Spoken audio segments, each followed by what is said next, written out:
አሰላሙ አለይኩም ወራህመቱላሂ ወበረካቱ ሰላም ጤና ይስጥልን የተወደዳችሁና የተከበራችሁም የቢቢኤን አድማጭ ተመልካቾች እንደምን ውላችኋል እንደምን አምሽታችኋል ቢቢኤን በተለያየ ጊዜ ወቅታዊ ፕሮግራሞችን ወደናንተ የሚያደርሳችሁናል የተለያዩ እንግዶችን በመጋበዝ ለዛሬ አንድ እንግዳ ይዘንላችሁ መጥተናል እኚህ እንግዳችን በህወሓት መራሹ ኢህአዴግ ውስጥ በደህንነት አባልነት በከፍተኛ የደህንነት ኃላፊነት ውስጥ ሲሰሩ የነበሩ ናቸው በተለይም በአማራ ክልል የደህንነት ተጠሪ በመሆን ለብዙ አመታት ያክል በደህንነት ስራ ሲያገለግሉ ከቆዩ በኋላም ሀገራቸውን ለቀው ወጥተው በአሁኑ ጊዜም በተለያዩ መገናኛ ብዙሃን ስርዓቱን አስመልክቶ እንዲሁም የደህንነት መዋቅሩን አሰራር አስመልክቶ ለማህበረሰቡ ለህዝቡ መረጃዎችን በስፋት እያቀረቡ ይገኛሉ አቶ አያሌው የዛሬ እንግዳችን ናቸው ወደ ደህንነት ስራ እንዴት ገቡ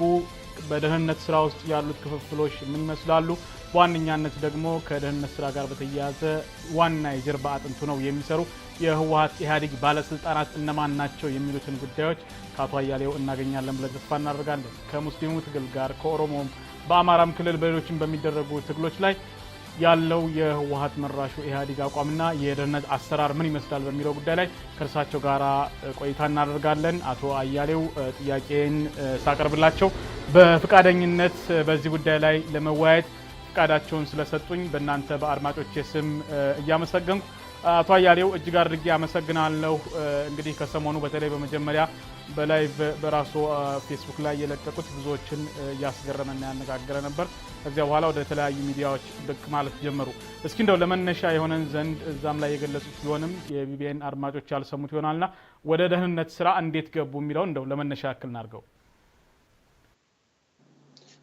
አመሰግናለሁ ወደ ደህንነት ስራ የገባሁት ከደህንነት ስራ በፊት እኔ የቀድሞ ሰራዊት አባል ነበርኩ መኮንን ነበርኩኝ የጦር መኮንን ከመኮንንነት ስልጣን ከወጣ በኋላ የምክትል መቶ አለቅነት ማዕረግ ካገኘው በኋላ ወደ አየር ወለድ ማሰልጠኛ ማዕከል ደብረ ዘይት ገብቼ 5 የአውሮፕላን ዝላዮችን በመዝለል የደረት ክንፍ ወስጃለሁ ከዚያ በኋላ በመሐንዲስ የፈንጂ አሰልጣኝም ሆኜ ሰርቻለሁ በወታደራዊ ኮሚሳሪያት የአውራጃ ኮሚሳሪያት በ1983 ከዚያ በኋላ ኮሚሳሪያት እየሰራሁ ያለ ጎጃም ክፍለ ሀገር በ1983 ህወሓት ወደ መሀል ሀገር መግባት ጀመረ ከዚያ በኋላ እኔም ከሰራዊቱ ተፈናቀልኩ እንደማንኛውም የሰራዊቱ አባላት ከሰራዊቱ ከወጣው በኋላ በግል ኑሮ ነው ተዳደረ የነበረው በስተመጨረሻ በሙያዬ ስራ ለማግኘት ጠይቄ ነበር መከላከያ ደግሞ ወደ ደህንነት መስሪያ ቤቱ እንደሄድና እዛ ስለ ሊያነጋግሩኝ እንደሚችሉ በመጀመሪያ መከላከያ ነበር የመለመለኝ በኋላ ግን ከመከላከያ ወደ ደህንነት ትፈልጋለህ እዛ ለስራ ስለምታስፈልግ በሚል ተጠራው እዛ ከሄድኩ በኋላ አቶ ደብረጽዮን ገብረሚካኤል ወደ ደህንነቱ ገብቼ እንድሰራ ነበር የጠየቀኝ በዚህም ጥያቄው ላይ እኔ በወቅቱ ጠይቄያለሁ አንደኛ ሙያው የለኝም ሁለተኛ ስለዚህ ተቋም አሰራር ማላቅም እኔ የምፈልገው በመከላከያ ውስጥ በነበረው ሙያ ማገልገል ነው አዲስ ሙያ ከማወቅ ይልቅ የሚል ነገር ነበረ በኋላ አስበህበት ተመለስ በሚል ወደ 20 ቀን አቆየኝ ለ20 ቀን ከሰጠኝ በኋላ ከ15 ቀን በኋላ ተመለስኩና አቋሜን ያው መሆኑን ገለጽኩለት ሆኖም ግን ከዚያ ውጭ ስራ ሊገኝልኝ እንደማይችል ገለጸልኝና በዚሁ መሰረት በዛ መስሪያ ቤት ውስጥ ከተቀጠርኩ በኋላ እንዳልኩትም ከሌላው ሰራዊት የኔን የሚለየው ምንድነው ከሲቪሉ ህብረተሰብ ጋር ስለነበረ ሰራ የነበረ ወታደራዊ ኮሚሳሪያት ስሰራ እና ጎጃም አካባቢ በወታደራዊ ኮሚሳሪያት ስራ ሰፊ ማህበራዊ ትስስር ስለነበረ እዛ ጋር አስተሳስሮ ለማሰራት የነበረ እቅድ እንደሆነ ነው የምረዳው ያምነው በስተመጨረሻው ከገባውና ስልጣና ከወሰድኩ በኋላ ጎጃም ሄጄ እንድሰራ የተለያዩ ጥናቶችን እንዳጠና ነበረ መመሪያ የተሰጠኝ። ለምሳሌ በተደጋጋሚ የተለያዩ ሚዲያዎች ያልገለጽኩት ነገር እዚህ ላይ ልገልጸው የሚችል የበለጠ ሊያዳብረው ስለሚችል ሌላውንም ኢንፎርሜሽን ጎጃም ውስጥ ጎፋድ የሚባል ነበር። የጎጃም ፋኖ ድርጅት የሚባል ማለት ጸረ ወያኔ ሆኖ አካባቢውን ከወያኔ ማጽዳት ዘመቻ የማድረግ ዝንባሌ ነበራቸው ምሁራንና ወታደሮች የተጠራቀሙበት። ሌላ ፈለገ ጊዮን የሚል ነበረ በስፖርት ሽፋን እንደዚሁ የተቋቋመ። ሌሎችም ፖለቲካ ድርጅቶች ነበሩ። አሁን ፈለገ ጊዮንን በአንድ ምሁር ስም ነበር ይጠራ የነበረው። ያ ምን ያህል እርግጠኛ እንደሆነ አናውቅም፣ ግን ሰውየውን ለመጥቀስ አሁን ይከብዳል። ስለዚህ እነዚህ ነገሮች ስለነበሩ እነዛን እንዳጠናላቸው ስለነበረ ፍላጎታቸው ጎጃም ሄደህ እንድትሰራ የሚል ነገር ነው የመጣው እና አይ እኔ በውትድርና ሙያ ወይም በወታደራዊ ኮሚሳሪያት በሰራሁበት አካባቢ ተመልሼ መስራት ስለሚከብደኝ ማህበራዊ ተቀባይነትም ስለሚቀንስ ይሄን ስራ ለማከናወን ስለሚያስቸግረኝ ሌላ ቦታ እንድትመድቡኝ እፈልጋለሁ አልኩ። በዛው መሰረት ቤኒሻንጉል ነው የተመደብኩት።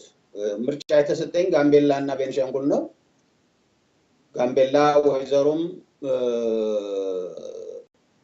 ብዙ በግንኙነት እንትን ረገድም በጣም አስቸጋሪ ስለሆነ ስለሚርቅም ቤኒሻንጉል አሶሳን መረጥኩኝ። በምርጫ መሰረት ቤኒሻንጉል ነው የተመደብኩት እና በአብዛኛው የሰራሁት ቤኒሻንጉል ነው። እንደውም ከአማራ ክልል ይልቅ ቤኒሻንጉልና አዲስ አበባ ነው የሰራሁት እና በተለይ ጎንደር ቤኒሻንጉልና ጎንደር በብዛት ሰርቻለሁ። ስለዚህ በዚህ ሁኔታ ነው የገባሁበት የቆየውና በኃላፊነትም የሰራሁባቸው ቦታዎች ወደፊት መገልጻቸው ናቸው።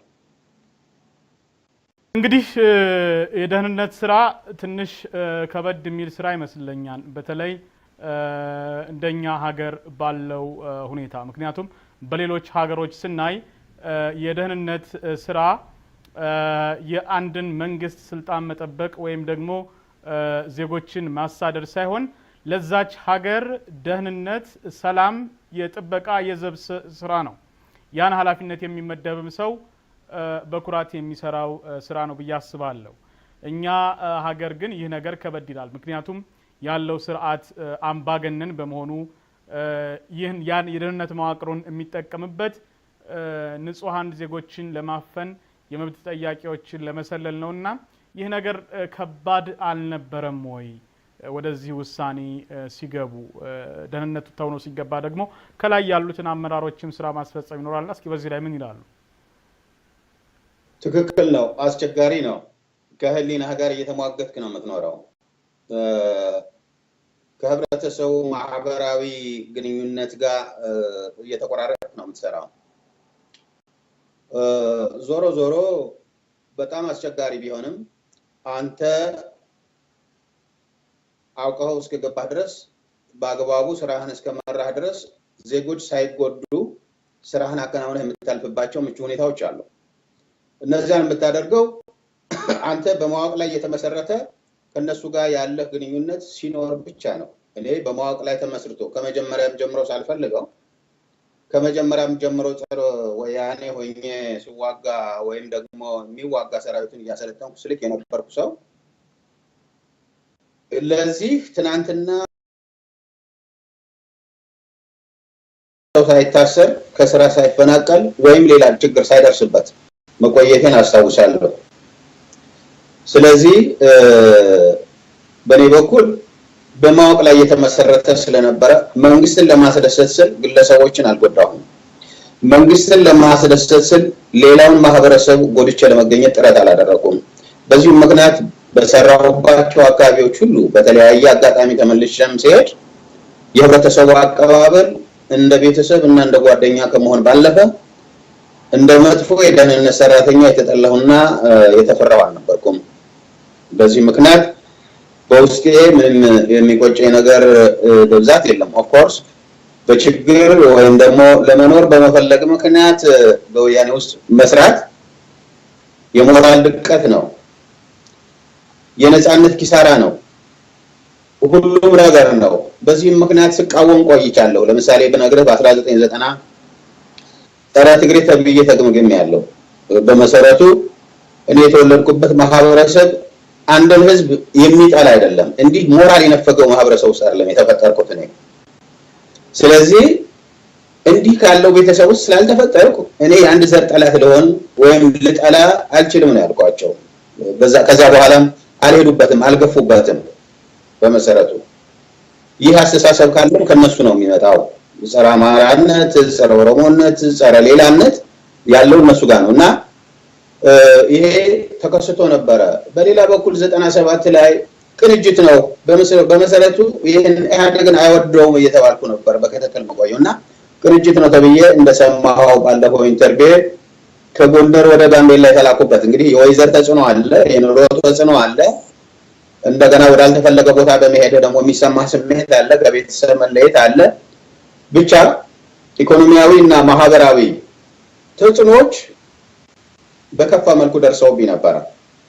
በሌላ በኩል በ19 በኋላ መጣቸውባቸዋለሁ ይበልጥ አብራራለሁ። በ1996 ዓመተ ምህረት እንደምታውቀው ኦሮሚያ ውስጥ በርካታ ከፍተኛ ሁለተኛ ደረጃ ትምህርት ቤቶችና ዩኒቨርሲቲዎች፣ ኮሌጆች አመጽ ነበረ። ያመጹ መነሻ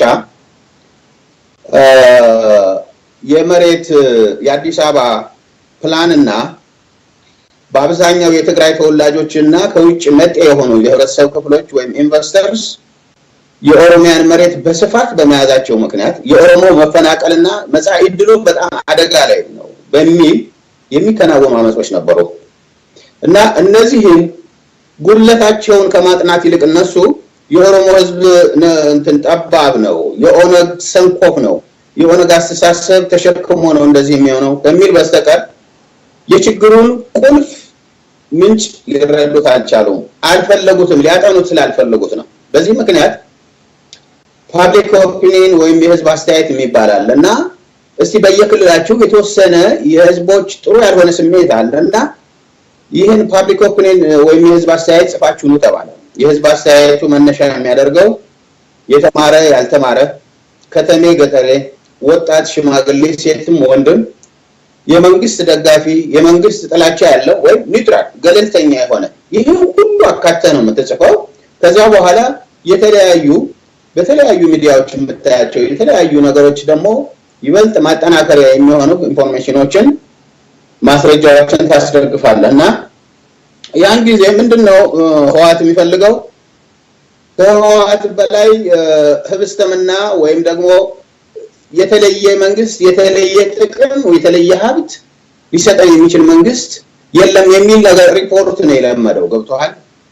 ደርግም የጣለው እንዲህ አይነቱ የሽንገላ ሪፖርት ነበረ። እኔ አስታውሳለሁ ከራሱ ግዑዝ አስተሳሰብ መኮንኖች አሰራር ባለፈ ይህም ያንን ነው የሚከተለው። በቃ ከኔ የተሻለ በዓለም ላይ የለም የሚል ከበታችነት በመነጨ ችግር ውስጥ የተዘፈቁ በመሆናቸው የአስተሳሰብ ነበረ እና በዚህ ጉዳይ ላይ እኔ የህዝብ አስተያየት ጻፍኩኝ። ያ የኔ የህዝብ አስተያየት ወደ 13 ገጽ የሚሆን ነው። ይሄ ሪፖርቴ በስተመጨረሻው መደምደሚያ ያልኩት ምንድነው? በግሌ አንድም በወቅቱ የውጭ የተለያዩ የስለላ ተቋማት፣ ሁለትም የህዝቡን አመጽ፣ ሶስትም ደግሞ ከማገኛቸው ተከታታይና ተመሳሳይ ከሆኑ መረጃዎች፣ በሌላ በኩል ከህብረተሰቡ ከተገኘ የህዝብ አስተያየት ከዚህ ሁሉ ተነስቼ መደምደሚያ ያልኩት ምንድነው?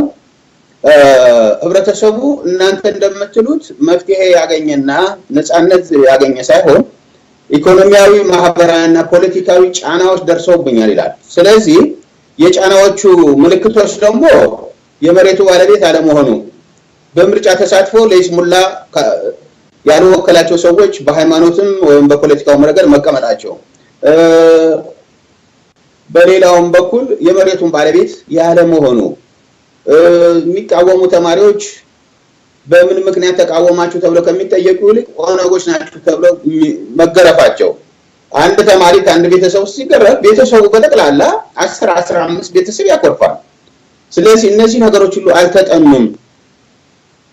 በዚህ ምክንያት በ2 ወይም በ3 ዓመት ውስጥ ህዝባዊ አመጽ በኢትዮጵያ ውስጥ ይከሰታል ብዬ ሪፖርት ጻፍኩኝ።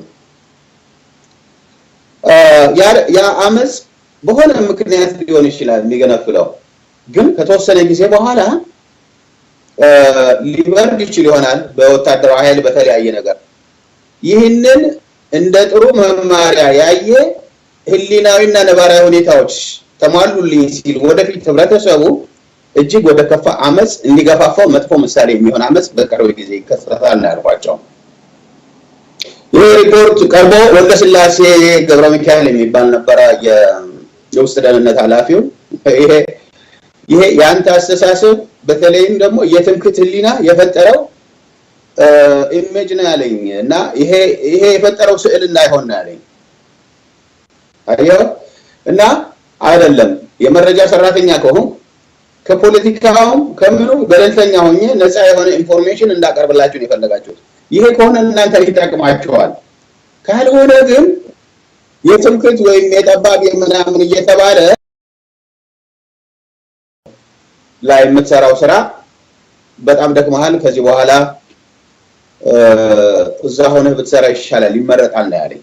ከዛ በኋላ ይሄን ሪፖርት ያቀረብኩት ህዳር 96 አካባቢ ነው። እስኪ ያውን ትንሽ መለስ አድርጉልኝ። እስኪ ያውን ላቋርጦትና እስኪ መለስ አድርገው ይንገሩኝ። ማለት የተፈጠረው ነገር እርስዎ ሪፖርት ካደረጉ በኋላ ያለውትን ነገር ደግሞ ቢገልጹልኝ።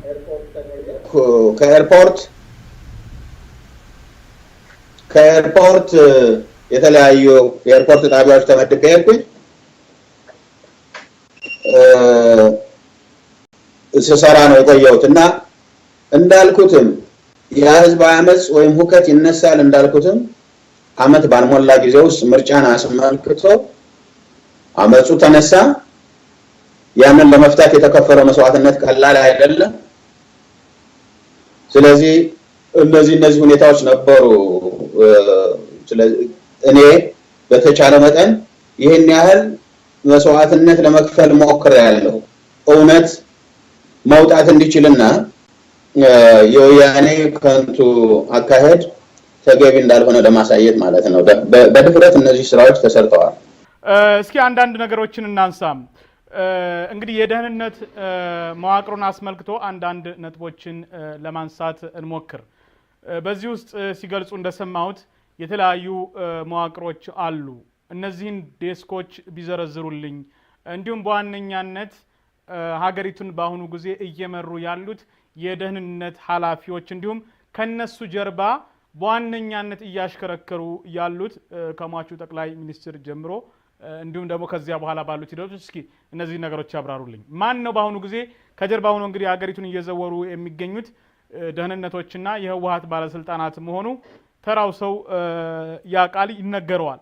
ግን በስም እንተዋወቃቸው እስኪ። በዚች ሀገር ላይ ይህንን ስራ ወስደው እየሰሩ ያሉት እነማን ናቸው? ወደዚህኛው ጥያቄ መጀመሪያ ልለፍና በመጀመሪያ እንደ ማሽነሪ የደህንነቱንም የፖለቲካውንም ተቋማት እየመሩት ያሉት በዋነኝነት አቶ ደብረጽዮን ገብረ ሚካኤል ናቸው። ደብረጽዮን ገብረ ሚካኤል በመሰረቱ የውስጥ ደህንነት ኃላፊ፣ ከዛ በኋላ ደግሞ የደህንነት ማሰልጠኛው ዋና መምሪያ ኃላፊ፣ በኋላ የትግራይ ውስጥ የአንድ ዞን አስተዳዳሪና የማዕከላዊ ኮሚቴ አባል፣ አሁን ደግሞ እንደምታየው የኮሙኒኬሽን ሚኒስትርና የኢንፎርሜሽን ቴክኖሎጂ ሚኒስትርና የምክትል ጠቅላይ ሚኒስትርነት ኃላፊነት ላይ ነው ያሉት። አሁን ምክትል ጠቅላይ ሚኒስትር የመሆናቸው ጉዳይ አይደለም። በህወሓት እሳቤ ይህ ግለሰብ ነው ለወደፊት የሀገሪቱ መሪ ይሆናል ተብሎ የሚታሰበው። አንደኛ በመረጃ ላይ በሀገሪቱ መረጃ ላይ ቁልፍ የሆነ ሚና አለው፣ እውቀቱ አለው። እያንዳንዱ እውቀቱ አለው ስል እያንዳንዱ መረጃ በእጁ ይደርሳል። ያ መረጃ በሰብአዊ መረጃ ኃይል የተሰበሰበ፣ ያ መረጃ በቴክኒካዊ መሳሪያ የተሰበሰበ ማለት የስልክ ጠለፋ፣ የሬዲዮ ጠለፋ፣ የኮምፒውተር የኔትወርክ ወይም ደግሞ ፓስወርድ ተሰብሮ የሚገኝ መረጃ እነዚህ ሁሉ ተዳምረው በዚህ ሰው እጅ ይገባሉ። ስለዚህ ወደ ጠቅላይ ሚኒስትር ቢሮም ሁለተኛ ከፍተኛ ስልጣን ተሰጥቶት ወደ ጠቅላይ ሚኒስትር ቢሮም ያን ያህል ኃላፊነት ተሰጥቶት የሄደበት ምክንያት በፍጥነትም ከሌሎቹ የደህንነት ኃላፊዎችና ሰራተኞች በላይ ቅድሚያ ተሰጥቶት የማዕከላዊ ኮሚቴ አባል መሆን መቻል ማለት እና ወደ እነዚህ ነገሮች በፍጥነት እያደገ መምጣቱ የሚያመለክተው ነገር ምንድነው? የሀገሪቱን እያንዳንዱን እንቅስቃሴ የማወቅ ዕድል ስላለው የሰውየው ማስተሳሰብ በጣም ከመለስ የተለየ ባለመሆኑ በጣም ከባድ የሆነ ለየት ያለ አስተሳሰብ ያለው ሰው ስለሆነ ለወደፊት ሀገሪቱን በመምራት ረገድ መለስን ይተካል የሚል አስተሳሰብ በእነሱ ውስጥ አለ። ቢተካም ያስተሳሰብን ተተኪ መሆን የሚችል ሰው ነው። በአስተሳሰብ ተመሳሳይ ነው። ለምሳሌ ልንገርህ አንድ ጊዜ ልገልጽልህ የምፈልገው በ2000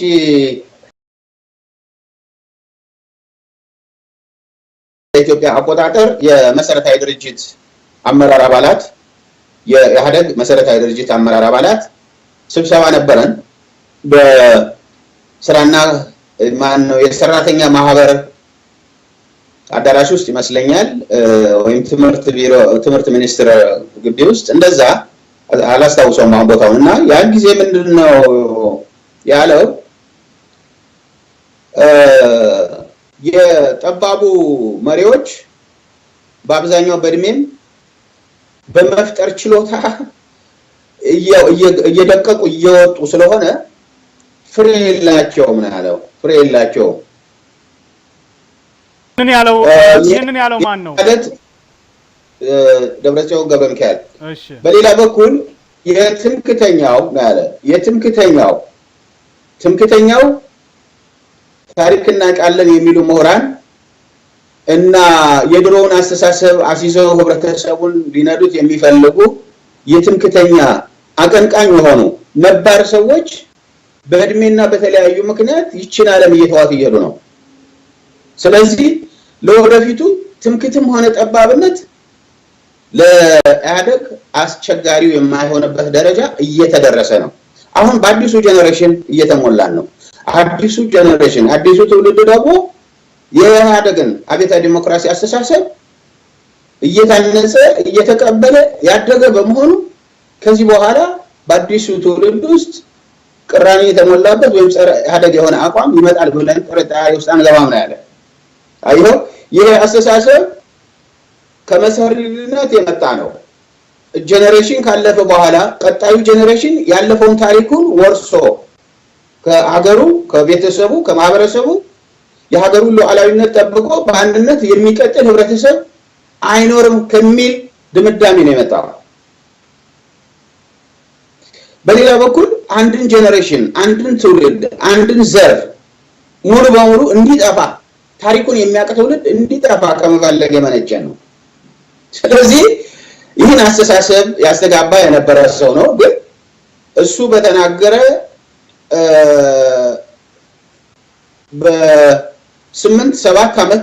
ሰባት ዓመት ሳይሆነው ነው እንግዲህ በኦሮሚያ ያን ያህል ህዝባዊ አመጽ ያውን በአዲሱ ትውልድ እነሱ በመጡበት ጊዜ የተወለደ ትውልድ ወይም ከዚያ በኋላ በአማራው ክልል የምታየው ጸረ ህወሓት የሆነ ታሪኩን ያወቀ ጀግና ህዝብ እንዲፈጠር ያደረገው እና አንድም ታሪክን መነሻ ያደርጉ ምክንያት ታሪክ ከማንበብ ይልቅ ቁንጽል የሆነ የህወሓት ማኒፌስቶ ይዘው ሲያራግቡ የኖሩ በመሆናቸው አስተሳሰባቸው በዛ የታጠረ ነው። በዘረኝነት የበታችነት ስሜት በአቀጨጨውና በበደለው ጭንቅላት ውስጥ ናቸው ያሉት እና ይሄ አሁን ለተፈጠረው ውጥንቅጥ ምክንያት ነው። ህብረተሰብን አለማወቅ፣ ዘልቆ ችግሩን አለመረዳት፣ ታሪክ ራሱን እንደሚደግም አለማወቅ ይሄ ነው ሊገነዘቡት ያልቻሉ። አሁንም ይሄ ነው ሊማሩበት ያልቻሉ ወደዚህ አዋጅ የገቡበት ምክንያት። አንዴ የተበላሸን ነገር የተበላሸ ፍራፍሬ መልሰህ እንደነበረው መመለስ አትችልም። ኮምፕሊትሊ ተበላሽቷል፣ መጣል ነው ያለበት። የነሱ ሲስተም የነሱ ጭንቅላትም ተበላሽቷል። ምክንያት ዘረኝነት አለ፣ ምክንያት ትምክህት አለ። የበታችነት የፈጠረው ትምክህት እኮ ነው። አሁን እነሱ ውስጥ የምታየው ትምክህት የበታችነት የፈጠረው ትናንት የነበረው ችጋራም አስተሳሰብ የፈጠረው ትምክህት እኮ ነው። ትናንት ችጋራም አስተሳሰብ የፈጠረው ጥበት እኮ ነው። በዛች ዙሪያ ችጋር የፈጠረው አንድነት፣ ቋንቋ የፈጠረው ከበሮ ወይም ሙዚቃ የፈጠረው አንድነት። በዚህ ተረባርበው ነው እንግዲህ ሌላው ህብረተሰብ ሁሉ ፋይዳ የለውም። አሁን ያ የሞተ ሰውዬ ከዚህ ወርቅ ከሆነ ህዝብ በመፈጠር ሌላው ፋንድያ ሊሆን አይችልም። በሰባዊ አእምሮ በሰባዊ አስተሳሰብ የሚያስብ ሰባዊ ፍጡር አንዱ ወርቅ ሌላው መዳብ፣ አንዱ ወርቅ ሌላው ፋንድያ ሊሆን ይህንን መግለጽ አይጠበቅበትም፣ ሊልም አይገባም። የዘመኑን ቴክኖሎጂ የፈጠሩ ይህች ዓለም በእንዲህ አይነት ሁኔታ ምቹ ሆና እንድትቀጥል እንኳን ያደረጉት ሌሎች አውሮፓውያን ወይም አሜሪካውያን በዚህ ደረጃ አልተመጻደቁም። በመጠመጃ ተኩሶ በታሪክ አጋጣሚና በነባራዊ ሁኔታዎች አስገዳጅነት የደርግን መንግስት ጥሎ ለስልጣን መብቃት ራስን የተለየ አይደለም። የተለየም ታሪክ የለም። ከ25 ዓመት በፊት እኮ የትግራይ ህዝብ የተለየ ከኢትዮጵያ ህዝብ የተለየ ታሪክ የለው። የተለየም ጀግንነት የለው። የተለየም የሥራ ባህል የለው። የተለየ ሊያደርገው የሚችል ከሆነ ምናልባት ከመሀል ኢትዮጵያ ከደቡብ ኢትዮጵያ ግን የከፋ ችግር ነበረበት። እዛ መንግስቱ ኃይለማርያም እንደተናገረው የዓመት ግብራቸውን እንኳን የማይሸፍኑ እንደተባለ ነው። ከዛ መውጣት ይመስለኛል አሁን ላለው ትምክህትና ጥበት የበለጠ ያለ ርህራሄ ያለ ሰባዊ አስተሳሰብ እንደዚህ ለመናገር ያበቃቸውና ይሄ ነው። ይሄ ሁሉ ያናገረኝ ማን ነው? ደብረጽዮን ነው ለማለት ነው። ከሁሉም በላይ የወሳኝነት ሚና ያለው ደብረጽዮን ነው። ቀጥሎ የደህንነት ሚኒስትሩ ጌታቸው አሰፋ ነው። ጌታቸው አሰፋ ደግሞ የሁሉም ሚኒስትሮች እጁ ስለሚገባ በስልጣን ላይ ያለው በንግድ ላይ ሆኖ ደግሞ እያጭበረበረ እየነገደ ያለው የህወሓት ፖሊት የህወሓት ተከታይ የሆነው ኃይል ኤሊት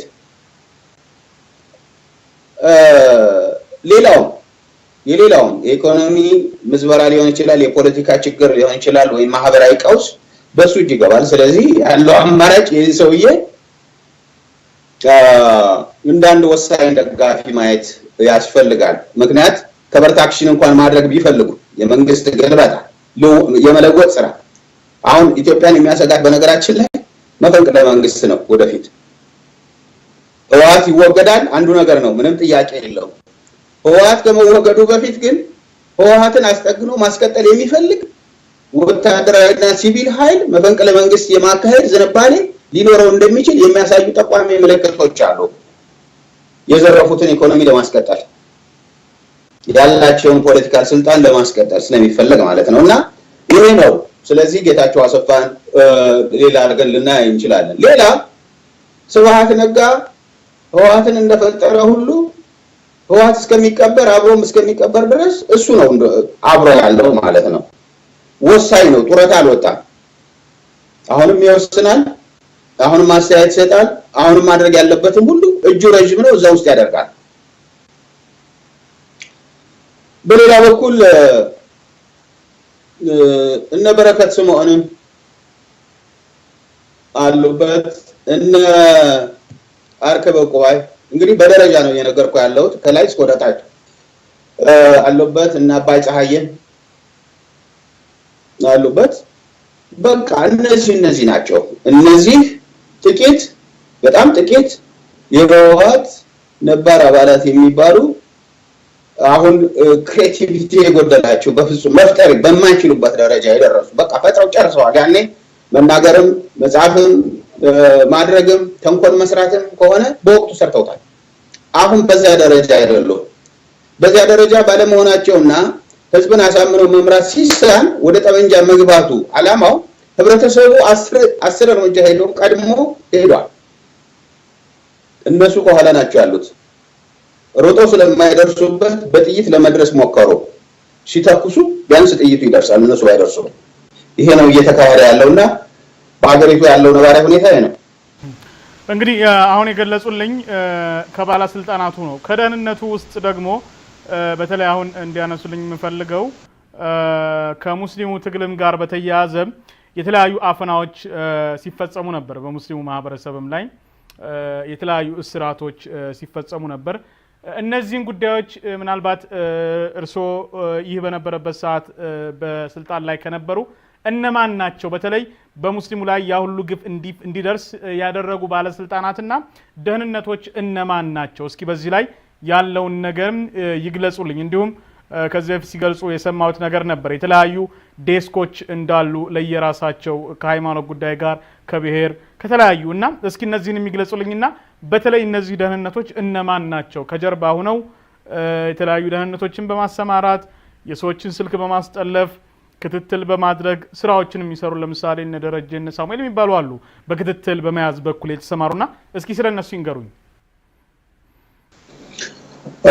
ጥሩ ነው። ወደ ታችኛው ተራው ኦፊሰር ገብቶ ነከሌ ናቸው ለማለት ያስቸግራል። ምክንያቱም ከሌ ናቸው ሳይሆን የክትትል ሰራተኛው በሙሉ የሚሰማራበት ጊዜ አለ እንደ ሙስሊሙ እንቅስቃሴ መጠን። ስለዚህ በቁጥር 2-3 ብላቸው የነሱን እንቅስቃሴ በጣም ማሳነስ ነው የሚሆነው። በአጠቃላይ ግን የሙስሊሙን እንቅስቃሴ ከመቆጣጠር አንፃር ከሆነ የጠየቀኝ ይሄንን የሀገር ውስጥ ደህንነት ጥበቃ ዋና መምሪያ ነው ኃላፊነት ያለው። የሀገር ውስጥ ደህንነት ጥበቃ ዋና መምሪያ የፌደራል ፖሊስ እንዲሁም በየከተሞቹ ያሉ የከተማ ፖሊስ ትንሽ ችግሩን ሲያይል ደግሞ አጋዚና ሌሎች የጦር አባላት ይታከሉበታል። የትልቁ መነሻ ግን ለሙስሊሙ እንዲህ አይነቱ ጥንቅጥ መንስኤው ከጥናቱ ልጀምርልህ። ከ1998 እስከ 2001 ዓመተ ምህረት ድረስ ጥናት ተደርጎ ነበር በሶፊያ ወይም ሱኒ እምነት እና በዋሃቢያ ወይም ካዋርጃ በሚል እምነት ዙሪያ። እንደምታውቀው ዋሃቢያ ከኩዌት እንደዚህ የምንለው ነገር አለ። ኩዌታዊ ነው እና እምነቱን እዛ ተፈጠረ እንደዚህ። ዞሮ ግን በእንደዛ ዝርዝሩ ነገር ሁሉ ተውና በመጀመሪያ እነዚህ ሃይማኖቶች ናቸው የተጠኑት ጅማ፣ አርሲ፣ ሐረር፣ ጎጃም፣ አዲስ አበባ ከተማና ወሎም የተጠና ይመስለኛል። በርካታ ሙስሊም ያለበት ያን ጊዜ የነበረው አመጽ ደግሞ የተቀጣጠለበት ላፈና የሚመችበት ሌላ እምነት ሊጫን ቢያስፈልግ ደግሞ የበለጠ የፖለቲካ ስራ የሚሰራባቸው እና ትኩረት የሚስቡ አካባቢዎች ተብሎ ነው የተጠናው። ያጠኑ ሰዎች አሁን ስማቸውን ለመግለጽ ያስቸግረኛል፣ ምክንያቱም በስራ ላይ ስለሆኑ ለነሱ ህይወት ስለመሰጋ ነው። አንደኛው ከኢሚግሬሽን ውስጥ የሆነ ክፍል ኃላፊ ነው። የደቡብ ተወላጅ ነው። እንዲያውም የከፋ ልጅ ይመስለኛል። አንደኛው የጎጃም ልጅ ነው። በደህንነት ተቋም ውስጥ መምሪያ ኃላፊ የነበረ ነው። ዞሮ ግን አንደኛው ኦርቶዶክስ፣ ሌላኛው ካቶሊክ ነው። ስለ እስልምና ያጠኑት እንዲያጠኑ ተመድበው በየክልሉ የሚዞሩት። ስለዚህ ይሄ ጥናት እና ሌሎችም ነበሩበት የተወሰኑ ሰዎች። ይሄ ጥናት ተጠና። የተጠናበት ምክንያት የትኛው እምነት ይሻላል ነው። አሁን ዓላማው አንድ ነገር አለ። ለዚህ ሁሉ ቅራኔ ያበቃው ከሶፊያ ወይም ከሱኒ እና ከካዋርጃ ከዋሃቢያ ይልቅ ሐባሽ ወይም ሌላ የተሻለ እምነትስ ብናመጣ የተባለው ሰላም ፈላጊ ነው ከሚል እምነት ወይም ደግሞ ከሱፊያ ወይም ከሱኒ እምነት የተለየ ስለሆነ አይደለም። ያ እምነት ምን አደረገ? ትልቁ ነገር ከኦርቶዶክስ ጋር የሚጋጭ እስልምና እምነት ይፈልጋል። አማራን ከኦሮሚያ ጋር ለማጋጨት ተሞክሯል። ስለዚህ የአማራ እምነት ነው የተባለውን ኦርቶዶክስ ደግሞ ከእስልምና ጋር ማጋጨት ይፈልጋል። ምክንያቱም ኢትዮጵያ ውስጥ የቆየው እስልምና ከኦርቶዶክስ ጋር ተዋህዶ ተግባብቶ የኖረ ነው። አንደኛው በአንደኛው በዓል ላይ ይገኛል። አንደኛው የሌላውን ቤተሰብ እስከ መጋባትም ይደረሳል። ሌሎችም ማህበራዊ ትስስር፣ ፖለቲካዊ እና ኢኮኖሚያዊ ትስስሩ ለዘመናት የቀጠለ ነው።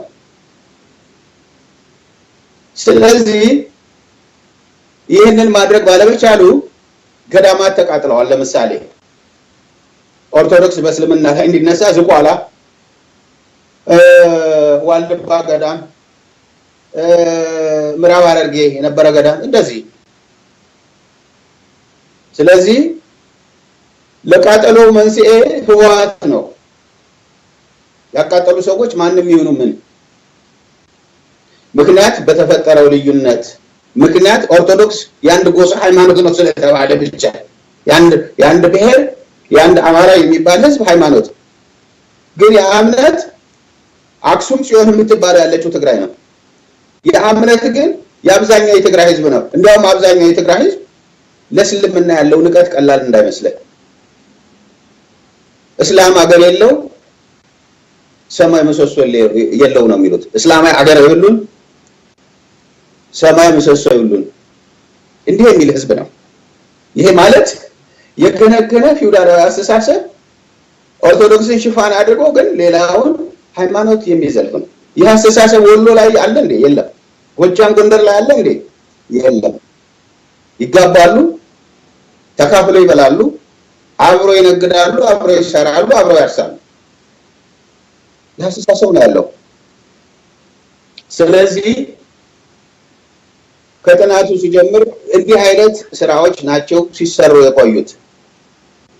ወደ ተቋሙ አሰራር ደግሞ ስንሄድ ዴስኮች ነበሩ። የትምክት ዴስክ፣ የጠባብ ዴስክ፣ የኤርትራውያን ዴስክ እንዲሁም የጽንፈኝነት ዴስክ እስልምና ወይም ደግሞ የኦርቶዶክስ ዴስክ እንደዚህ ክትትል ነበረ። እነዚህ ተቋማት ነበሩ ነው በነበርኩበት ጊዜ። ምክንያት ትኩረት ሰጥቶ ለመስራት ነው። በነገራችን ላይ የደርግን የደህንነት ተቋም ስትራክቸር የተወሰነ ቢሆን አይቼዋለሁ ገና እንደገባሁ ለስልጠና። የደህንነት ተቋም የኢትዮጵያን እስልምና ወይ ክርስትና ኦሮሞን ወይም አማራን ብሎ ፋይል የለውም። በሀገር ሉዓላዊነት ላይ አደጋ የሚያደርሱ ብሎ ነው ያለው። የኦጋዴን ጉዳይ ብሎ ነው ያለው። ያ ደግሞ የነጻነት እንቅስቃሴ ስለነበረበት ነው። ወይም ደግሞ የኦጋዴን ነጻነት ግንባር ያን ጊዜም ስለነበረ ነው። በዚህ መልኩ ነበር የነበረው እና ብሔሮችን ሃይማኖቶችን እየፈረጀ በራሱ መዋቅር አቋቁሞ የበለጠ ትኩረት በሚያደርግ ሁኔታ ይሰራ ነበር። ሌላው ቀርቶ የኤርትራውያን ዴስክ ነበረ። በኤርትራውያን ዲፖርቴሽን ወቅት ዴስክ ተቋቋመለት። ለማጥናት ነው የኮሚኒቲ እና የህግዴፍ አባል የሆነና ያልሆነውን የመለየት፣ በዚህ ውስጥ የሆነውን ደግሞ የማባረር በሰላም በኖሩበት ሀገር። እንግዲህ ወደ ኤርትራዊነት ከሄድን በረከት መሄድ ነበረበት። እሱ የህግዴፍም የኮሚኒቲም አይደለም፣ የማዕከላዊ ኮሚቴ አባል ነው። የህዝባዊ ግንባር ሓርነት ኤርትራ ምክንያት የማዕከላዊ ኮሚቴ አባል ስለተባለ ስላልተባለ አይደለም። ለዚያ ድርጅት ያገለግል የነበረው ነገር ቀላል አልነበረም። መለስ ዜናዊ ከ2 እና 3 በላይ መጽሐፍት ጽፏል ስለ ኤርትራ ነጻነት። ኢትዮጵያ ቅኝ ገዥ ናት እያለ እንዲህ ያለ ሰው ነው ኢትዮጵያን ሲገዛ ይኖረ። ስለዚህ መውጣት የነበረበት እሱ ነው። እናቱን አስታውሳለሁኝ፣ ይቅርታ የመለስ እናትን አስታውሳለሁ። ሪፈረንደም ሲሰጥ ሰጥተዋል። ከሰጡ በኋላ የሀገሬን ነጻነት በቁሜ እውን ሆኖ በማየቴ ደስተኛ ነኝ ነው ያሉት በአንድ ወይን በሚል የቲፒኤልኤፍ ጋዜጣ ላይ። የዚህ ሴት ልጅ ነው እንግዲህ እቺን ሀገር ሲበጠበጣ ቆይቶ ያለፈው። ስለዚህ በአጠቃላይ የሙስሊሙ እምነትና የኦርቶዶክስ እምነት በታሪክ ታይቶ በማይታወቅ አስቸጋሪ ፈተና ውስጥ ነበሩ። ማለት በሚቻል ደረጃ ነው። ይሄን ካልኩ ዘንዳ አንድ ሁለት ብቻ ትጥቀስ ያልኩ ምንድነው በእያንዳንዱ መስጊድ ባሰጋጅ ወይም ደግሞ በዛ በመስጊዱ አመራር ዙሪያ አካባቢ ወሳኝ ነው የተባለ ሰው አንድ ወይም ከዚያ በላይ የሆነ ሰው በመረጃ ድርጅቱ ይመለመላል። በመሰረቱ ይሄ ነው ያለው።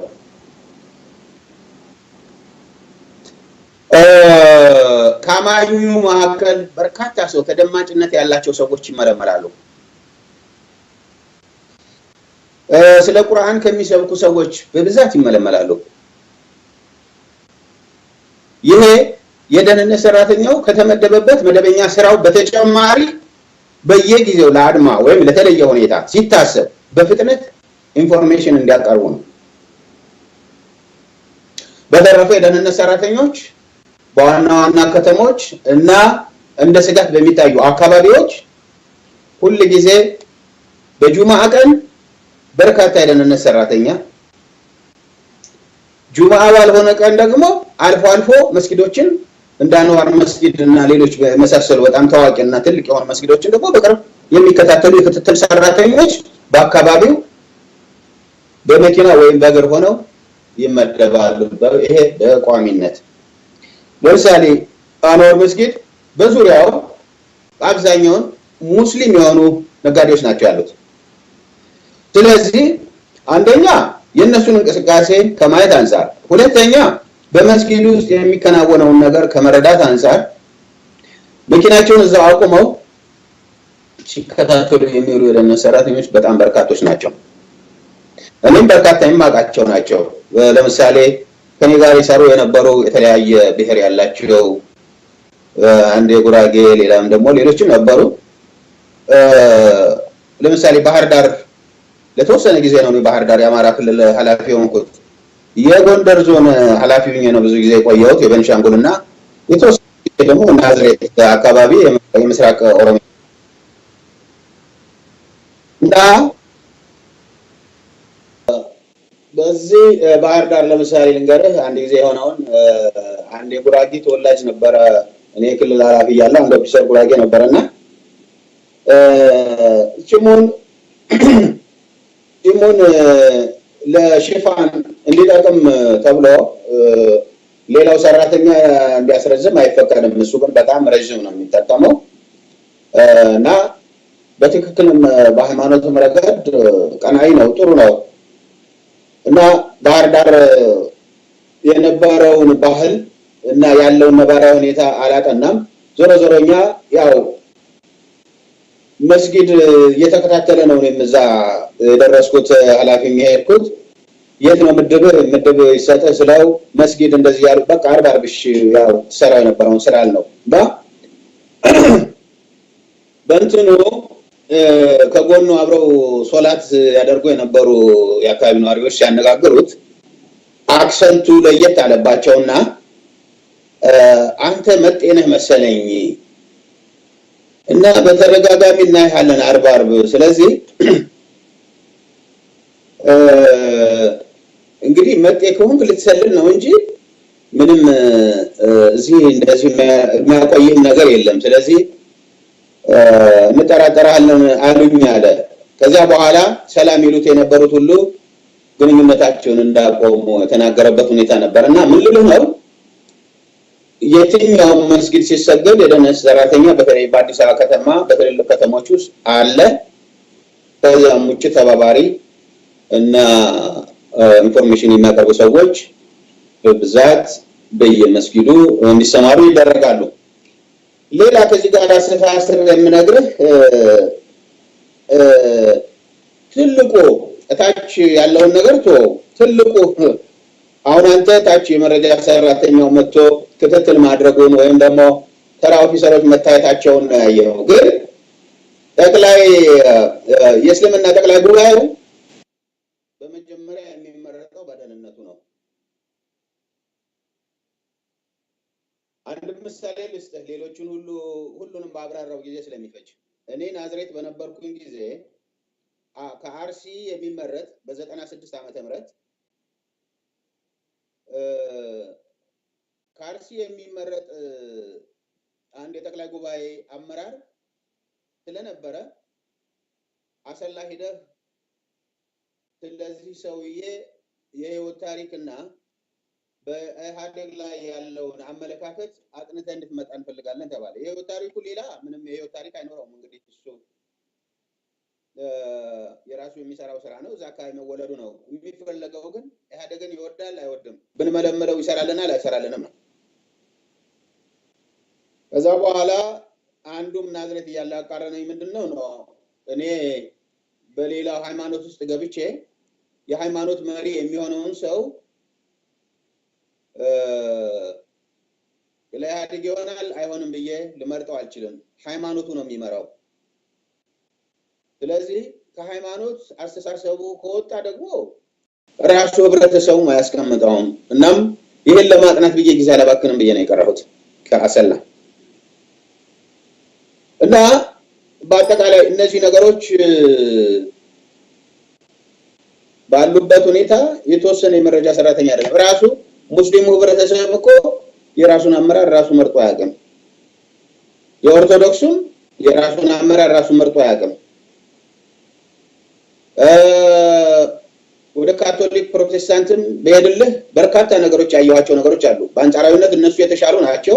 ግን ኢህአዴግ የመሰላቸውን ሰው ኦነግ ወይም ሌላ ብለው ሲያባረሩ ነው ያውቃለሁኝ። ወለጋ ምስራቅ ወለጋ በነበረው ለስራ በሄድኩበት ጊዜ የሃይማኖት መሪዎችን እንዲህ አድርገው ኦነግ እያሉ ከሃይማኖት ስራቸው ያስተጓጉላቸው አስታውሳለሁ። ስለዚህ በአጠቃላይ አንድና ሁለት የምንላቸው ሳይሆን ሁሉም በዚህ ላይ ጠንክሮ ይሰራል። በሌላ በኩል ደግሞ ጠቅላይ ጉባኤው በራሱ ነፃ ስላልሆነ በሌላ በኩል በየመስጊዱም ራሱ የተሟላና ንጹህ ሃይማኖት ስራ የሚሰራው በርካታ ቢሆንም አንዳንድ ለኢህአዴግ ያደረሰውን እንዳለ የሚታወቅ ስለሆነ ያንን ማጥራት አችልም። ለምሳሌ ባለፈው ጊዜ ያስታውሳለሁኝ ለተቃውሞ ያሰቡበት ጊዜ ነበረ። ሙስሊሞች ባለፈው ጊዜ በዓል ሲከበር በዚህ መስከረም 2 በኢትዮጵያ አቆጣጠር የኢድቀም ማለት ነው። ስለዚህ ያን ጊዜ አብዛኛው ተነጋግሮበት ነበረ። ቀይ ምልክት፣ ቀይ ፊኛ፣ ቀይ የተለያየ ነገር ለማሳየትና ተቃውሞ ለማሰማት በተቃራኒ ሆኖ የተገኘበት ምክንያት አስቀድሞ ተደረሰበት መረጃ ደረሰ። አስቀድሞ ሙስሊምም የሆነ ሙስሊምም ያልሆነ እነሱን ሊያስፈራራና ሊያግድ የሚችል ኃይል አብሮ እንዲቀላቀል ተደረገ። ስለዚህ የሙስሊሙ ህብረተሰብ ያሰበው ነገር ቀድሞ እየደረሰበት እንትን ስላለ በነበረው አንድነቱ፣ በነበረው ጥንካሬው፣ በነበረው የነጻነት ፋና ወጊነቱ ሊቀጥል ያላስቻሉት መጋኛዎች እነዚህ ናቸው። የደህንነት ተቋሙ ሰራተኞች፣ በውስጡ የተመለመሉ ሰዎች፣ የጠቅላይ ጉባኤው ደግሞ ነፃ ያለመሆን እና የመሳሰሉ ችግሮች እነዚህ ናቸው። በጠቅላይ ጉባኤው ውስጥ የደህንነቶች ሚና ምንድነው? እንግዲህ ብዙ ጊዜ ደህንነቶች መጅሊሱን በማሽከርከርና በሚፈልጉት አቅጣጫ በማስኬድ የተለያዩ ስራዎችን እንደሚሰሩ ይታወቃል። እና እንደውም መጅሊሱን በቀጥታ ሄደው የሚዘውሩ ወይም ደግሞ አመራር ላይ ያለውን የሚዘውሩ አሉና በዚህ በኩል እርሶ የገጠመዎት ነገር አለ ወይ? እንዲሁም ሰዎች ሲያዙ ከስልክ ጠለፋ ጋር በተያያዘ የሚሰሩ ስራዎች አሉ። ሁሉም ሰው የሱ ስልክ የሚጠለፍበት አርጎ የሚያስብበት ይደርሳልና እስኪ በዚህ ላይ ያለው ነገር ቢያብራሩ። እንግዲህ የእስልምና ጉባኤውን አካሄድ የሚዘውሩ ለተባለው ራሱ የጉባኤው አባል የደህንነት አባል ከሆነ እሱ ደህንነት ነው። በቃ የጥበቃውና መምሪያ ኃላፊ እዛ መምጣት አያስፈልገውም። ስለዚህ የጠቅላይ ጉባኤው አባላት ውስጥ የተካተቱት ቀደም የነገርኩ ነገሮች ናቸው። በቃ ተመልምሎ በመረጃ ድርጅቱ መረጃ በመስጠት ረገድ እንዲያገለግል ተደርጎ ግን በለመመረጥ ደግሞ ኢህአዴግ እንደሚረዳው ቃል ገብቶለት የተሰገሰገ ነው። በየመስጊዱ ብያለሁ፣ ቀደም በሌላውም ብያለሁ። እንደገና ደግሞ የተለያዩ ተደማጭነት ያላቸውን ሰዎች በማስፈራራት ወይም ጥቅም በማሳየት ይመለመላሉ። ስለዚህ የተወሰነው ኃይል ስለ እውነት ብሎ ወደፊት እንትን ሲል እነዚህ ደግሞ ይመልሱታል። ለምን ደህንነቱ መመሪያ ይሰጣል። እንዲህ አይነት እያሉ ነው ይላል እዚህ የተሰገሰጉ ሰዎች ከናንተ ውስጥ። ስለዚህ እዛ ደግሞ መመሪያ ይሰጣል ከደህንነት እንዲህ አድርግ። በጣም የሚያስቸግሩትን ደግሞ ዝርዝራቸውን አቅርብ ይባላል። ዝርዝራቸው ሲቀርብ በጣም ወሳኝ ናቸው የሚባሉ ሰዎች የቤትና የተንቀሳቃሽ ስልኮቻቸው ለጠለፋ ይዘጋጃሉ።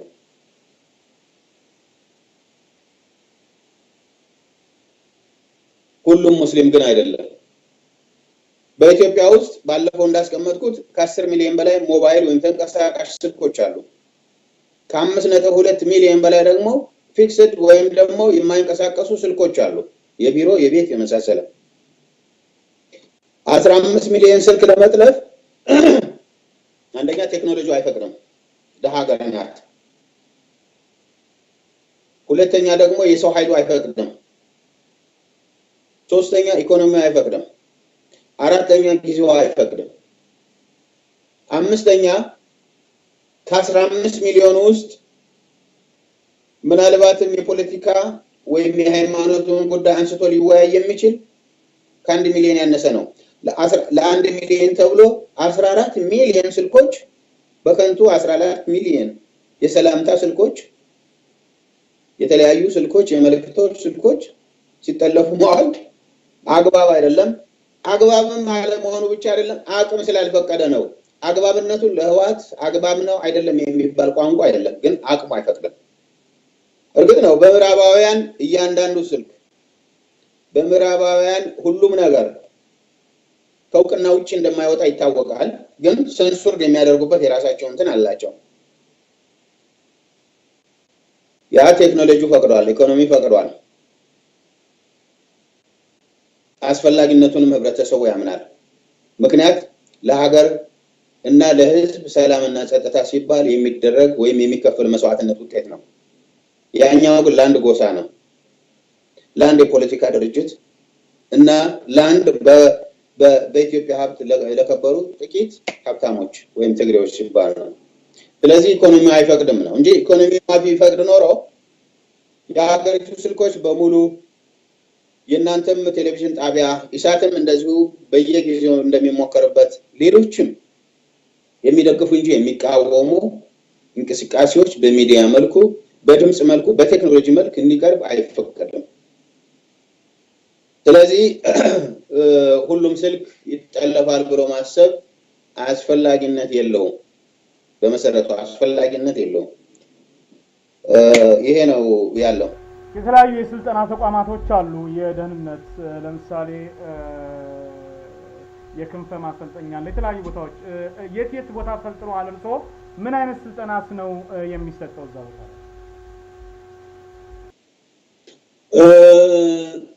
እንግዲህ ወደ ስራዎቹ ስንሄድ ቴክኒካዊ ስልጠናዎች አሉ። ለምሳሌ ቴሌኮሙኒኬሽን ጠለፋ ያካሂዳል። እዛ ውስጥ ለጠለፋ የተመደቡ ሰራተኞች አሉ። እነሱ የተለየ ስልጠና አላቸው፣ ከኛ ውጭ ነው የሚሰለጥኑት። ኢንሳ የሚባል አለ፣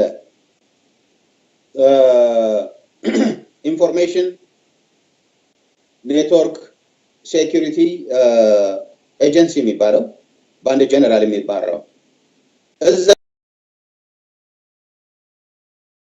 የኮምፒውተር ኔትወርክ ሰበራ ወይም የኮምፒውተር ፓስወርድ ሰበራና መረጃዎችን ወንድለ ማግኘት ስራ ይሰራል። የስልክ ጠለፋ ወይም የጠለፋ መምሪያ አለ በደህንነት ውስጥ ያለ ተቋም። ይሄ የስልክ ጠለፋ፣ ቴሌፎን ታፒንግ፣ ሬዲዮ ሞኒተሪንግ የሚባሉ የሬዲዮንና የስልክን ጠለፋ በተመለከተ የጠለፋ ስራዎች ይከናወናሉ።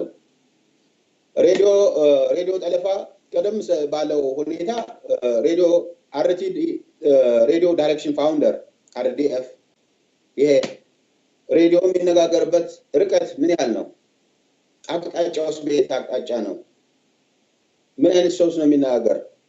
ምን አይነት ሬዲዮ ነው አሁን እየተናገረ ያለው የሚል ፈልጎ የሚያገኝ መሳሪያም አለ እና እንዲህ አይነት ነገሮች አሉ። አሁን በሀገር ውስጥ ባለው ነባራዊ ሁኔታ ሬዲዮ ብዙም ጥቅም ላይ እየዋለ ስላልሆነ ተቃዋሚዎች ተጠናክረው የሬዲዮ ግንኙነት ፈጥረው የሽምቅ ውጊያውን እያከናወኑ ባለመሆናቸው በዚህ ምክንያት እና በቀላል እንቅስቃሴ ደግሞ ለጥቅም ላይ የዋለው ስልክ በመሆኑ ስልክ ላይ ነው ትኩረት የተደረገው። ስለዚህ እነዚህ የስልክ ጠለፋዎችም ሌሎችም ይሰራሉ። የስልክ ጠለፋ ስልጠና የሚካሄደው እኔ የመረጃ ሙያ ከሰለጠንኩበት ተቋም ነው።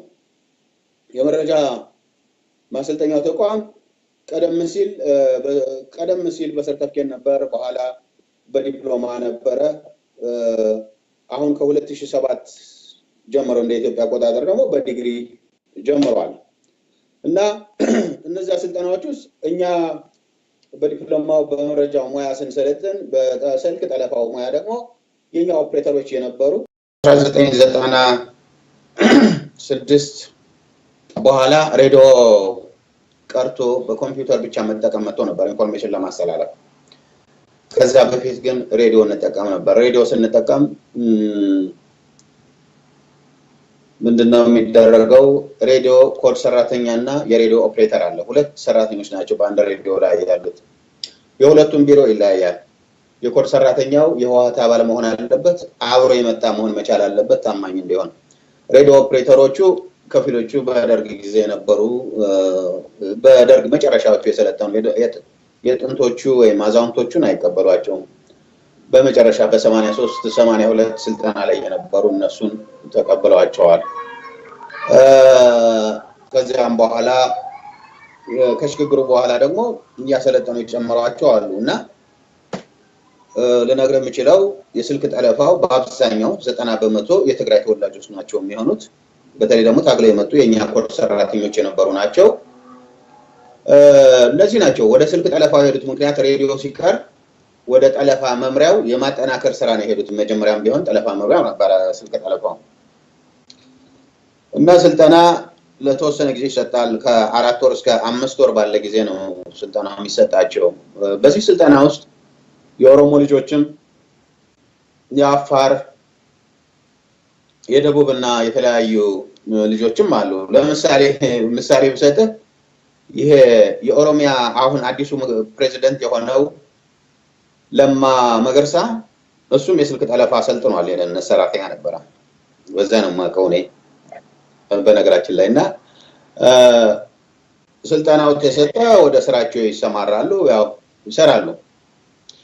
እነዚህን የተለያዩ ብሔረሰቦች እዛ ውስጥ ማካተቱ የተወሰነ ቁጥርም ቢሆን ለምን አስፈለገ ለሚለው በቋንቋቸው ለሚናገሩ በስልክ ልውውጥ ውስጥ ታርጌት የሆኑ ሰዎች በቋንቋቸው ሲለዋወጡ በአገር ውስጥም ይሁን ወደ ውጭ ሀገር በዛን ጊዜ ኢንፎርሜሽን ማቅረብ ስላለባቸው መተርጎም ስላለባቸው አስፈልጉ።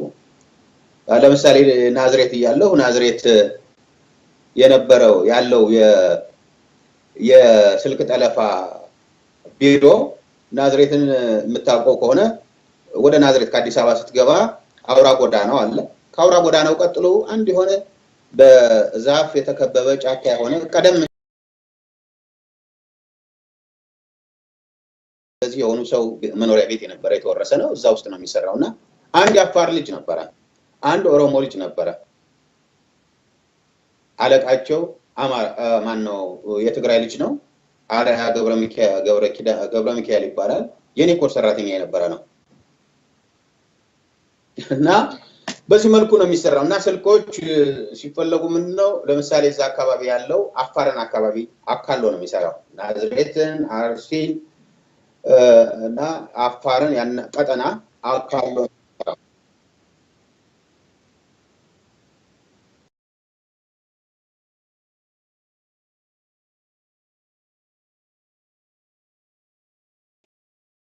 ለዚህ ለአርሲው ለሸዋው የኦሮሞ ልጆች ቋንቋ ደግሞ የኦሮሞ ልጅ አለ። በአጠቃላይ ሪፖርታቸውን አቀናብረው ደግሞ ለዛ ለትግሬው ያቀርባሉ። ድሬዳዋ አለ፣ ሌላም ቦታ አለ፣ አዲስ አበባ በብዛት አለ። አዲስ አበባ እዛ ጠማማቆቅ አካባቢ የሚባል ገነት ሆቴል አካባቢ አለ። ዋናው እሱ ነው። ዋና እንትናቸው ከውጭ መረጃ ተቋሙ ጋር አብረው ነው እንትን የሚሉት እና እነዚህ ናቸው። አሁን የውጭ መረጃውን እንደምታውቀው እዛ ገነት ሆቴል አካባቢ በርካታ አንቴናዎች የሚበዙባቸው እነዚህ የጠለፋ መሳሪያዎች ናቸው። ከጠለፋ ጋር የተሳሰሩ እና ከግንኙነት ጋር የተሳሰሩ የተለያዩ የሬዲዮ መልእክቶች፣ የስልክ መልእክቶች፣ የተለያዩ ነገሮች በተለይ የሬዲዮ መልእክቶች እና ልዩ ልዩ ስራዎችን ለማከናወን አገልግሎት ላይ የዋሉ እንትኖች ናቸውና ይሄ ነው የሚከናወነው። እኔ የሰለጠንኩት እንደዛ ነው። ጠለፋ መምሪያ ሰራተኞች ወይም የደህንነቱ የጠለፋ ሰራተኞች ብቻ ናቸው እኛ ጋር የሚሰለጥኑ።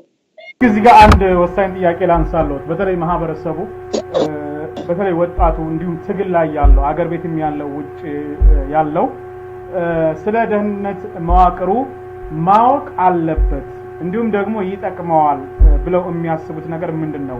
አንዳንድ ጊዜ አንዳንድ ነገሮችን አግዝፎ የማየት ነገር አለ። አንዳንድ ቦታ ላይ ደግሞ ጥንቃቄ መደረግ ባለበት ያለ ማድረግ ነገር አለ። መስጋት በሌለበት የሚሰጋበት አለ። ሁሉ ቦታ አይንና ጆሮ እነሱ የሆኑ አድርጎ የሚያስብ አለ። ለምሳሌ አገር ቤት ያለ ሰው ከደህንነት ክትትል ለማምለጥ ወይም ደግሞ ማንኛውንም አይነት እንቅስቃሴ ለማድረግ ምንድነው መጠቀም ያለበት? ውጭ ያለውም ደግሞ ምን አይነት ጥንቃቄ ነው ማድረግ ያለበት? እዚህ ጋር ለማስፈራራት ሳይሆን የሚፈራውም አላግባብ የሚፈራውም ከዛ ፍርሃቱ እንዲቆጠብ እንደዚሁም ደግሞ በጣም ጥንቃቄ የማያደርገውም ደግሞ ጥንቃቄ እንዲያደርግ እስኪ በዚህ ላይ ያለውን ነገር ያጫውቱ። ጥሩ ነው። በዚህ ዙሪያ ምንድነው መሰለ አሁን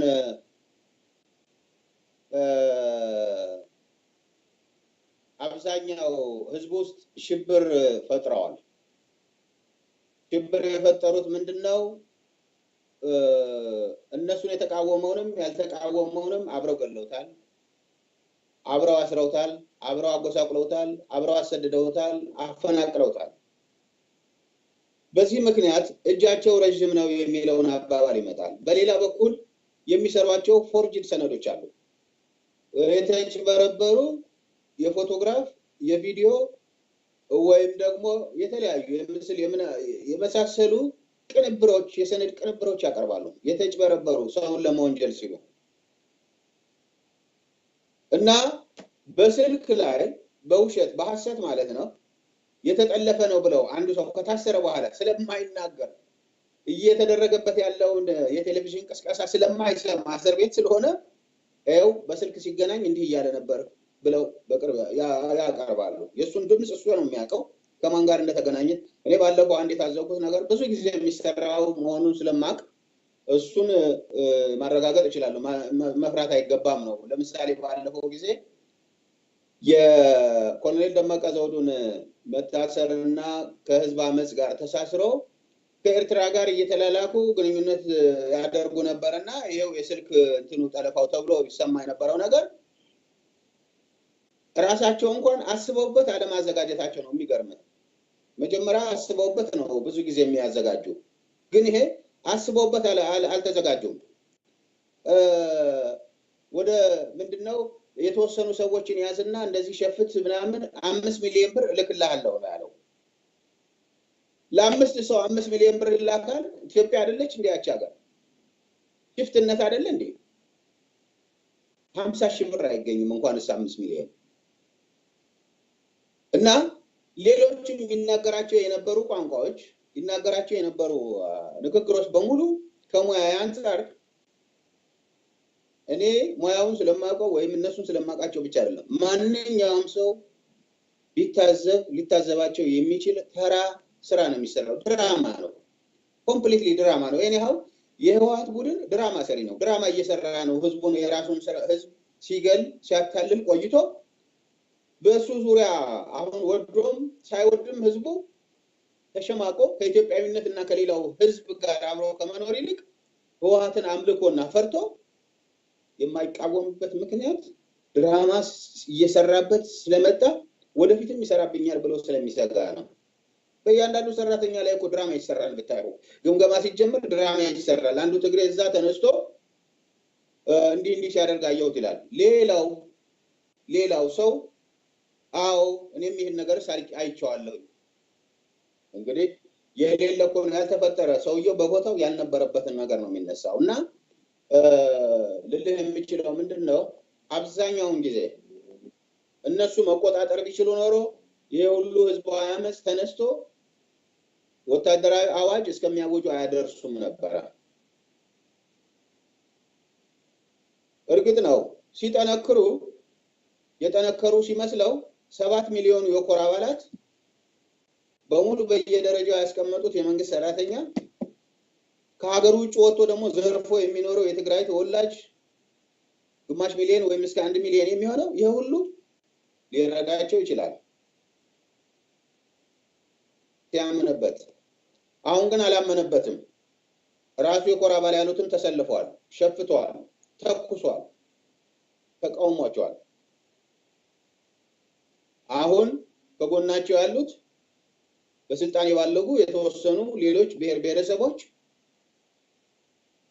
በህገ ወጥነት 24 ሰዓት ዘርፈው ፎቅ የሰሩ የትግራይ ተወላጆች ናቸው።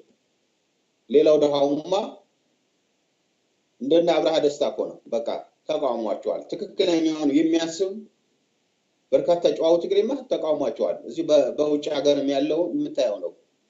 እነሱ ህገወጥ ስራ ስለሚሰሩ ብቻ ነው ወደ ሀገር አትገባም ይለዋል። ከተቃወም ወደ ሀገር አትገባም። ሀገር የጋራ ነበረች።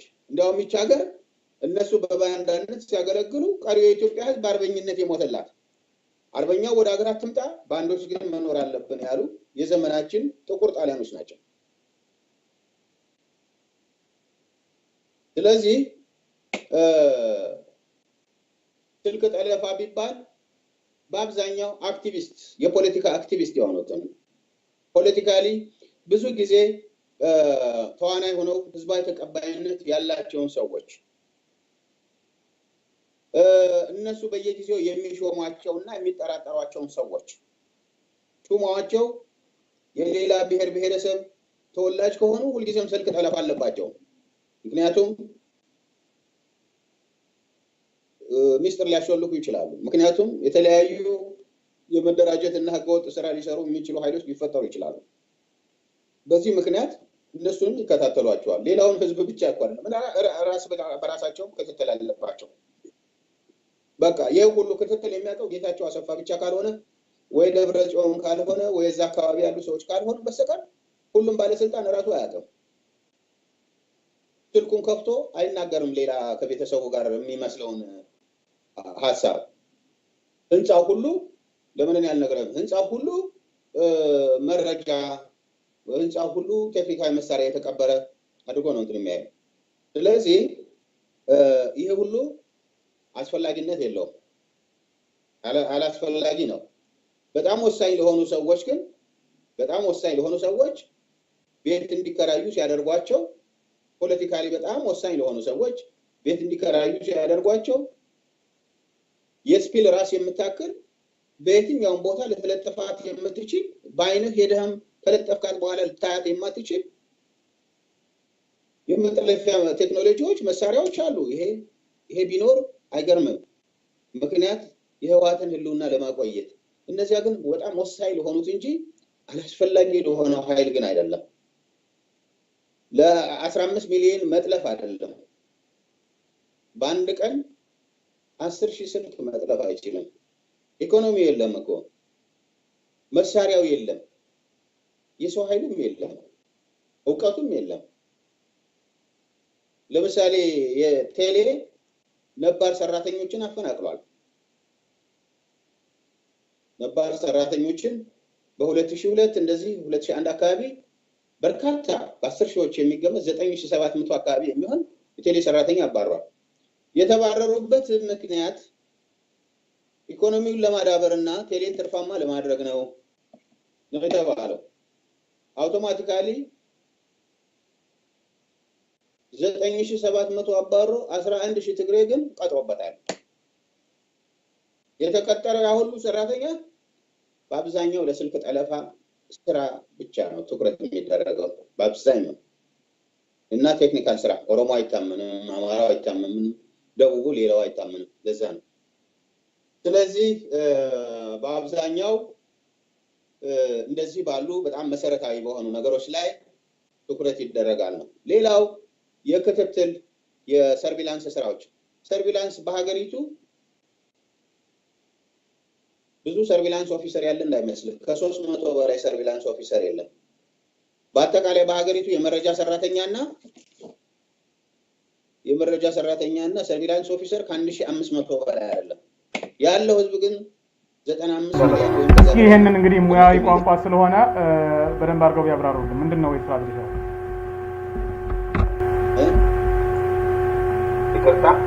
ሰርቪላንስ ያሉን የሙያ ዝርዝሩ ምንድነው? ሰርቪላንስ አልኩህ፣ ይቅርታ፣ የክትትል ኦፊሰሮች ማለት ነው። የክትትል መኮንኖች ቅድም አንተ ያልካቸው አንድ ሁለት የጠቀስክልኝ የክትትል ሰራተኞች ናቸው። እነሱ የክትትል ሰራተኞች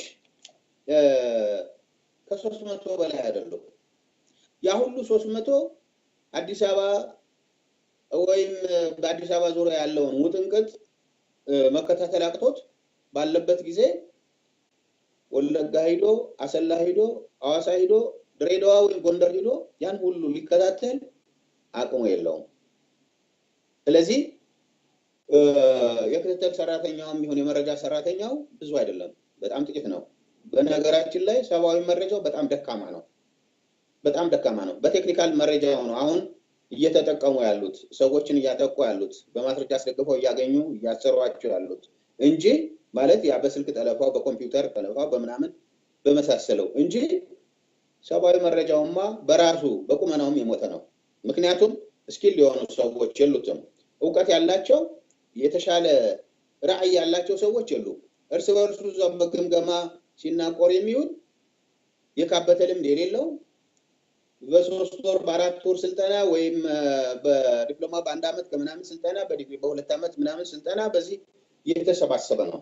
በሌላ በኩል በብሔር በጎሳ በጥርጣሬን የሚታያይም ስለሆነ ስራው ላይ ፎከስ አድርጎ የስራው ዋስትና ይኖረኛል ብሎ ለሀገሬ ነው ብሎ አምኖ አይደለም የሚሰራው። አብዛኛው ሌላው ብሔር ሁልጊዜ የኦሮሞ ልጆች የኦሮሞ ወጣቶች ሲገደሉባቸው፣ ሲታፈኑባቸው፣ ሲታሰሩባቸው የአማራውን ልጆች ያዝናሉ። እዛ ውስጥ ሆነው ውስጣቸው ያዝናል። ሁልጊዜም ብዙ የሚሉት ነገር አለ። ሌላውም የአማራውም የደቡብም ልጅ እንደዚሁ ነው። ስለዚህ ብዙ የሚያስጨንቅ ነገር የለም። ግን እንደ ይዞታ መጠን ምንድነው ህወሓት ያደረገው? በየቤቱ ከእያንዳንዱ ቤተሰብ ቢቻል አንዳንድ የድርጅት አባል አለው። የኦህዴድ፣ የብአዴን፣ የደህዴን ወይም ደግሞ የህወሓት አባል አለው። እሱ ኢንፎርሜሽን የማቅረብ ግዴታ አለብህ ይባላል። የድርጅት አባሉ ደግሞ በኢትዮጵያ ውስጥ 7 ሚሊዮን ነው እና ከዚያ በላይ። የመንግስት ሰራተኛ የሰማ ያያትን እንዳይተው ይፈልጋል። 1 ለ5 ያዋቀሩት፣ ከዛ ከ5 ውስጥ አንዱ ያየ ኢንፎርሜሽን እንዲያቀርብ ይባላል። ግን አብዛኛው በአሁኑ ጊዜ ተስፋ የቆረጠና የዚህን መንግስት አላስፈላጊነት የሚያምን ሁሉም ስለሆነ ኢንፎርሜሽን የሚያቀርብበት ጊዜ አይደለም። ኢንፎርሜሽንም ባለመቅረቡ መፍትሄ ባለመፈለግ እስካሁን ድረስ ለባሰ ችግርና ውስብስብ ጉዳይ ተዳርጓል ይህ መንግስት። መልካም፣ እንግዲህ በሌላም ጊዜ ተገናኝተን መልሰን የተለያዩ መረጃዎችን እንደምንለዋወጥ ተስፋ አደርጋለሁ። ለአሁን ግን እንደው ለየት ያለ ነገር ነው ህዝብ ቢያውቀው የሚሉት ነገር ካለ እርሱን ቢያካፍሉ፣ እንዲሁም ደግሞ የሚያስተላልፉትም መልእክት ካለ። በጣም ጥሩ ነው። በአጠቃላይ የኢትዮጵያ ህዝብ ሙስሊሙም ሆነ ክርስቲያኑ ሁሉም የሚጸልየው ለአንድ ጌታ ለአንድ እግዚአብሔር ነውና ሁሉም ኢትዮጵያዊ ደግሞ መለያው እና መመኪያው መገናኛው አንዲት ሀገር ናትና ስለ አንዲት ሀገር ስለ አንድ እግዚአብሔር ወይም አምላክ ወይም አላህ በምንለው እያሰበ አንድነቱን አጠናክሮ በአንድነቱ ላይ በሃይማኖቱ ላይ በኢኮኖሚው ላይ በብሔራዊ ማንነቱ ላይ ጫና እየፈጠረበት ያለውን የህወሓት የአንድ ብሔር አገዛዝ በተለይ አንድ ብሔርነቱ ብቻ ሳይሆን የሙሶሎኒን ወይም ደግሞ የጣሊያንን ቅኝ አገዛዝ ተልዕኮ ይዞ የመጣ እና የሚያራምድ ሌሎችን ህዝቦች ጨርሶ ሁሉንም ነገር በግሉ ሊያጠቃልል የሚፈልግ ጸረ ህዝብ የሁሉም ብሔሮች ጠላት የሆነውን መንግስት ከመታገል አኳያ ብሔር፣ ሃይማኖት፣ አካባቢና እድሜ ወይም ፍላጎት ሳይገድበው በጋራ ታግሎ ለመጣል በቁርጠኝነት መነሳት መቻል አለበት። አሁን ህወሓት አብዛኛው በሚባል ደረጃ በውድቀት ላይ ያለ ሁሉም ነገር ተሸርሽሮ ያለቀ ከዚህ በኋላ ጠግኖት ኢትዮጵያዊ መንግስት መሆን የማይችል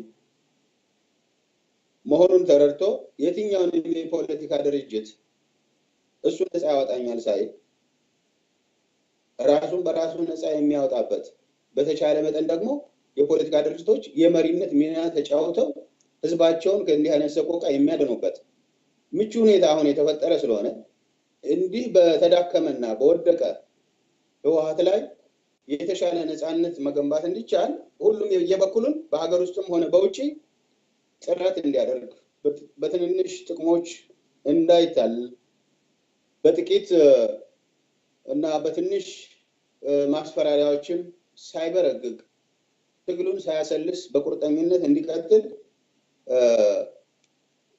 ጥሬን አቀርባለሁ። ከዚህ በተጨማሪ ኢላማውን የለየ የህወሓትና ህወሓት በጉዳይ አስፈጻሚነት ያስገባቸው የውጭ ድርጅቶች ካምፓኒዎች ወይም የተለያዩ ሊሆኑ ይችላሉ። ዞሮ ኢላማውን እየለየ ህወሓትን ማዳከም በሚያስችል ደረጃ በተናጠልም ሆነ በቡድን እየተደራጁ የመስዋዕትነት ጥያቄ ያለበት ቢሆንም እስከ መስዋዕትነት ወይም እስከ ነፃነት ድረስ የሚገፋ ትግሉን እንዲያካሄድ በዚህ አጋጣሚ ጥሬን አቀርባለሁ። ለወደፊቱ ሙስሊሙ ህብረተሰብ የራሱን መሪዎች በራሱ ፍላጎትና በራሱ እምነት ተመስርቶ የሚያዋቅርበት የሚመርጥበት እምነቱን በነፃነትና በእኩልነት የሚያከብርበት ሁኔታ እንዲመጣ ከአሁን በፊት የነበረውን ጠንካራ ተጋድሎ ነው ለሌሎች ለኦሮሞ ህዝብ፣ ለአማራው ህዝብ፣ ለኮንሶና ለደቡቡ፣ ለሶማሌ፣ ለአፋሩ አሪያ የሆነውን ትግሉን አሁንም ውስጡ የተበረዙ የተበላሹ ሰዎች ቢኖሩ ትግሉ በቡድን ወይም በጋራ ብቻ ሳይሆን በተናጠልም ስለሚካሄድ መስዋዕትነት እየተከፈለ ታሪክ እየተሰራ ትናንት የነበረውን የሃይማኖት ነፃነት እንዲያስከብሩ በዚህ አጋጣሚ ጥሪ አቀርባለሁ። በተረፈ ለተደረገልኝ ግብዣ ከልብ አመሰግናለሁ። እኔም በቢቢኤን አድማጭ ተመልካቾች ስም አቶ አያሌው እጅግ አድርጌ አመሰግናለሁ። በሌላ ጊዜም ተገናኝተን እንደዚሁ ሀሳብ እንደምንለዋወጥ ተስፋ አደርጋለሁ። ለአሁን ለነበረን ቆይታ እጅግ አድርጌ አመሰግናለሁ። አመሰግናለሁ። የተወደዳችሁና የተከበራችሁ የቢቢኤን አድማጭ ተመልካቾች ቀደም ሲል ስትከታተሉት የነበረው የህወሓት የኢህአዴግ የደህንነት አባል ከነበሩት ጋርም ያደረግነው ቆይታ ነበረም። የህወሓትን አሰራር አስመልክቶ የተወሰኑ መረጃዎችን አካፍለውናል። ለዚህም እናመሰግናለን። በቀጣይ ጊዜ ደግሞ በሌሎች ርዕሰ ጉዳዮች ላይም እንደዚሁ መረጃ እንደሚያካፍልን ተስፋ አደርጋለሁ። ፕሮግራሙን አዘጋጅቼ ያቀረብኩላችሁ አብዱራሂም አህመድ ነበርኩኝ። ወሰላሙ አለይኩም ወራህመቱላሂ ወበረካቱ።